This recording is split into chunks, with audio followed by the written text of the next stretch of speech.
सेवा तो है जे ओ सरदार ओ दस्तगीर जानी कर मेहरबानी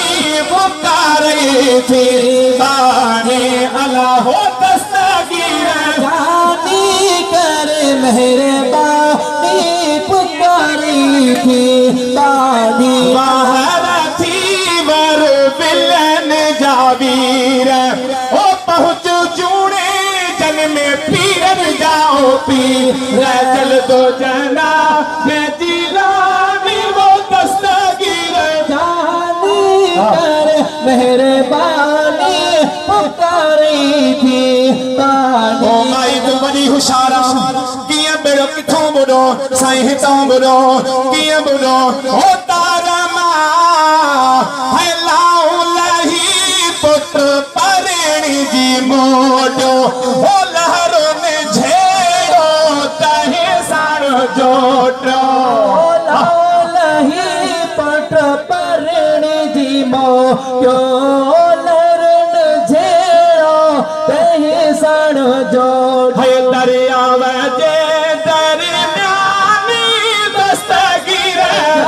नी करे मेहरबानी पुकारी थी बानी अल्लाह दस्तगीर जानी कर मेहरबानी पुकारी थी बानी अल्लाह हो दस्तगीर जानी कर मेहरबानी पुकारी माई पो चढ़िया बेड़े में पोछा जो दाहती करे ओ घोटे कुमार जो पल मुन छोड़ो लहरों ने मौज दरिया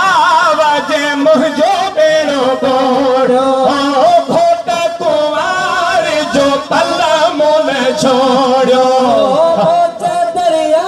वजे मुझो बेड़ो बोड़ो इहा अथ में परेशान वो दस्तगीर जानी करे मेहरबानी पुकारी थी बानी माई चुप करे हेडो करो हेडो मुड़ो आजी साईं दिल पर दस्तगीर इशारो कयो हिकड़ो बेड़ो ॿियो बेड़ो टियों बेड़ो 72 बेड़ा निकता 73 बेड़े जो वारो आयो साॻियो ई घोटू आई कुआर हाणे निकरी आई बेड़ो निकरी आयो बाहर ओ माई वो जी मुझा मुर्शिद दस्तगीर जियो बेड़ो निको थई साईं मां के दुसा रोई रोई पुटल अंधी थी औरते आ दिल बर दस्तगीर हखियों पे हथड़ो घुमायो तो नूर अगे था अगरो थियो हानी हे पुत्र ही अखबार ही जन्य ये दुलारी महाराज जे करे बेड़ो बोलो हानी वंज अग में घर का हानी दाहू थी करे ओ तार मां बेड़ो से घोटी नहीं तारे सागे आरे सागे पारे तार मां बेड़ो से घोटी नहीं तारे सागे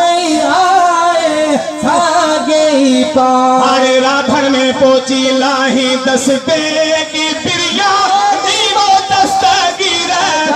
नी करे मेहरबानी पुकारी थी बानी अल्लाह दस्तगीर जानी करे मेहरबानी पुकारी थी इन पासे शायर क्यों बिठो हो बेली बेड़ो बुडल बुडल तरियो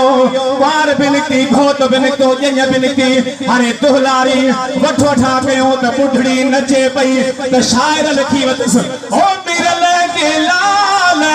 सागा शादे वाला कोर के घूंघट घोट के गाना है मिरल के लाल सागा शादे वाला